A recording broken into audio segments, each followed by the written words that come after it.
Good afternoon বন্ধুরা। তো এখন আমি পায়েস খাচ্ছি। আজ যে শনিবার পুজো দিতে গিয়েছিলাম, পুজো দিয়ে এসে প্রসাদ খেয়ে তো পায়েসটা নিরামিষ করেছিলাম। তো এখন প্রসাদ হিসাবে এখন পায়েসটাই খাওয়া হচ্ছে।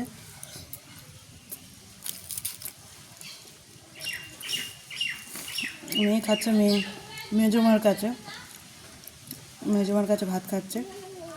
তো আজকের আমি ভাত খাবো না, তাই প্রসাদ এখন খাচ্ছি, খিচুড়ি। আর একটু আগে ফল প্রসাদ খেয়েছি।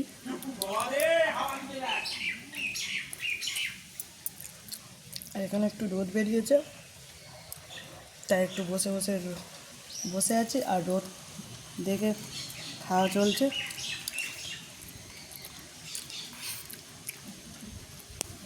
শুভ দুপুর বন্ধুরা।